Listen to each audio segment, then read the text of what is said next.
മലബാറിൽ വ്യാപകമായ മെക്ക് 7 വ്യായാമ പരിശീലനത്തിനെത്തുന്നത് തീവ്രവാദികളാണ് എന്ന ആരോപണമുന്നയിച്ച CPM കോഴിക്കോട് ജില്ലാ സെക്രട്ടറി പി മോഹനെയും BJPയെയും പരിഹസിച്ച് കോൺഗ്രസ് നേതാവ് സന്ദീപ് ജി വാര്യർ.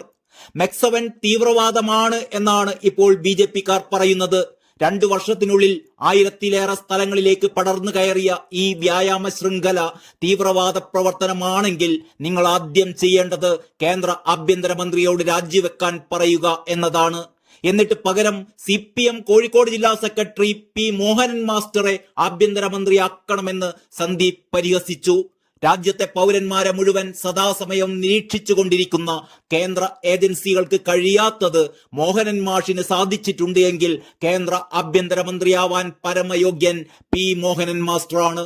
ഉള്ളിയേരിയിൽ വരെയുള്ള വ്യായാമ ശൃംഖലയിലെ തീവ്രവാദം തിരിച്ചറിയാൻ കെ സുരേന്ദ്രന് പോലും മോഹനൻ മാസ്റ്ററിനെ ആശ്രയിക്കേണ്ടി വന്നില്ലേ എന്ന് സന്ദീപ് പരിഹസിക്കുന്നു.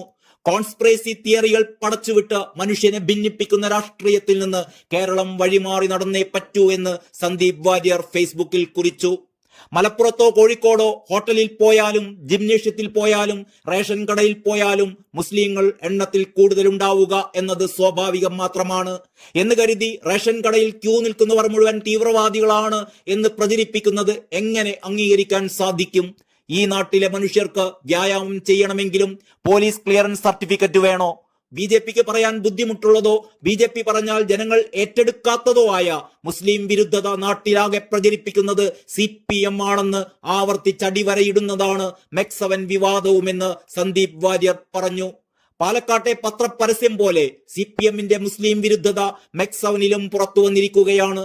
കോൺസ്പിറസി തിയറികൾ പടച്ചുവിട്ട് മനുഷ്യരെ ഭിന്നിപ്പിക്കുന്ന പരിപാടികൾ അവസാനിപ്പിക്കുന്നതാണ് നമ്മുടെ നാടിന് ഗുണകരം. BJPയുടെ കൊട്ടേഷൻ ഏറ്റെടുത്ത് CPM നടത്തുന്ന മുസ്ലിം വിരുദ്ധ പ്രചാരണങ്ങൾ ഈ നാട് തള്ളിക്കളയുക തന്നെ ചെയ്യുമെന്നും സന്ദീപ് വാര്യർ ഫേസ്ബുക്കിൽ കുറിച്ചിരിക്കുന്നു.